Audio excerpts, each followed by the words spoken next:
ഞാൻ മറിയ. കൗമുദി ഹെഡ്ലൈൻസിലേക്ക് സ്വാഗതം. Powered by ARMC. വിവാദം മുറുകിയപ്പോൾ മിനിമം മാർക്ക് വീണ്ടും. എഞ്ചിനീയറിംഗ് എൻട്രൻസ് പരീക്ഷയിൽ മിനിമം മാർക്ക് പുനഃസ്ഥാപിക്കാൻ മന്ത്രിസഭാ തീരുമാനം. പട്ടികയിൽ ഇടം നേടാൻ കുറഞ്ഞത് 10 മാർക്ക്. പരിഷ്കാരം വന്നത് ഒരു ശരിയുത്തരമെങ്കിലും എഴുതിയാൽ റാങ്ക് ലിസ്റ്റിൽ ഉൾപ്പെടുന്ന മട്ടിൽ. മിനിമം മാർക്ക് നിബന്ധന നീക്കിയത് വിവാദമായിരുന്നു.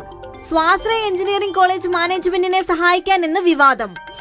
എഞ്ചിനീയറിംഗ് പ്രവേശനത്തിന് +2 പരീക്ഷയിൽ വേണ്ടുന്ന മിനിമം മാർക്ക് 45%-ആയും കുറച്ചിരുന്നു. മസിൽമാനെ വേട്ടയാടാൻ കൃഷ്ണമൃഗം. കൃഷ്ണമൃഗ വേട്ട കേസിൽ സൽമാന് തിരിച്ചടി.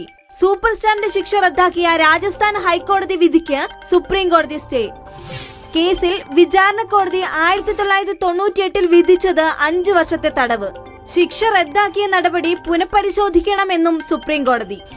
ഹം സാത്ത് സാത്ത് ഹേ എന്ന ചിത്രത്തിന്റെ ഷൂട്ടിങ്ങിനായി രാജസ്ഥാൻ വനത്തിലെത്തിയപ്പോൾ കൃഷ്ണമൃഗത്തെ വേട്ടയാടിയെന്ന് കേസ്. പോരാട്ടക്കാർക്കും സർക്കാർ വക്താവോ? മാവോയിസ്റ്റ് വക്താവായി PC ജോർജ്. നീതിക്കായുള്ള പോരാട്ടത്തെ നേരിടേണ്ടത് ആയുധം കൊണ്ടല്ലെന്ന് ചീഫ് വിപ്പ്. സർക്കാർ മാവോയിസ്റ്റ് വേട്ട അവസാനിപ്പിക്കണം. വേട്ടയുടെ പേരിൽ ആയുധം സംഭരിക്കുന്നതിനോട് യോജിപ്പില്ല. മാവോയിസ്റ്റുകൾക്ക് ആദിവാസി അനുകൂല നിലപാട്. അവരെ നേരിടേണ്ടത് ആശയപരമായെന്നും ജോർജ്. ലോകത്തിനു മുന്നിലേക്ക് ഞാൻ ഷാർലി.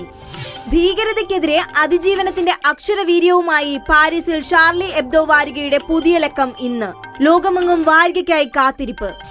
പ്രവാചക നബിയുടെ കാർട്ടൂൺ പ്രസിദ്ധീകരിച്ചതിനു പ്രതികാരമായി ഭീകരർ വാരികയുടെ ഓഫീസിൽ കൂട്ടക്കൊല നടത്തിയത് ജനുവരി 7-ന്.